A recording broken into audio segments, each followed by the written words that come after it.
ವಿಜಯಪುರ ಜಿಲ್ಲೆಯಲ್ಲಿ ಭಾರೀ ಮಳೆಯಿಂದ ಡೋಣಿ ನದಿ ಉಕ್ಕಿ ಹರಿಯುತ್ತಿದೆ. ತಾಳಿಕೋಟೆ ಪಟ್ಟಣದ ಬಳಿ ಡೋಣಿ ನದಿ ಆರ್ಭಟ ಸೃಷ್ಟಿಸಿದೆ. ನದಿಯ ನೀರಿನ ಒತ್ತಡದಿಂದ ತಾಳಿಕೋಟೆ ಸೇತುವೆ ಮುಳುಗಡೆಯಾಗಿದ್ದು, ಜನರ ಸಂಚಾರಕ್ಕೆ ಅಪಾಯ ಉಂಟಾಗಿದೆ. ಇದರಲ್ಲೂ ಸಾಹಸಕ್ಕೆ ಮುಂದಾದ ಇಬ್ಬರು ಬೈಕ್ ಸವಾರರು ತಮ್ಮ ಪ್ರಾಣವನ್ನ ಪಣಕ್ಕಿಟ್ಟು ಸೇತುವೆ ದಾಟಲು ಯತ್ನಿಸಿದರು.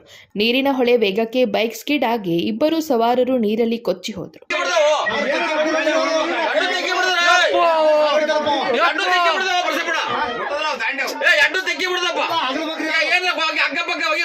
ಹಿಂಬದಿ ಸವಾರ ಮಹಾಂತೇಶ್ ಹೊಸಗೋಡ 20 ವರ್ಷ ಎಂಬಾತ ಈಸಿ ಪಾರುಗೊಂಡಿದ್ರೆ, ಮುಂಭಾಗದಲ್ಲಿ ಇದ್ದ ಸಂತೋಷ್ ಹಡಪದ್ 22 ವರ್ಷ ಎಂಬಾತ ಮಾತ್ರ ನಾಪತ್ತೆಯಾಗಿದ್ದಾರೆ.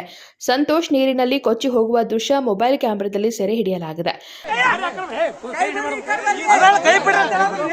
ವಡ್ಡೋಡಗಿ ಗ್ರಾಮದ ಮೂಲದ ಈ ಇಬ್ಬರು ತಾಳಿಕೋಟೆ ಪಟ್ಟಣಕ್ಕೆ ಹೋಗಿ ಸೇತುವೆ ಮೂಲಕ ಊರಿಗೆ ಮರಳುವ ವೇಳೆ ಅಪಘಾತ ಸಂಭವಿಸಿದೆ.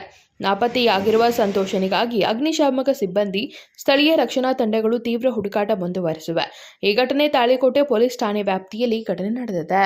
Bureau report, KMM Kannada news, Vijayapura.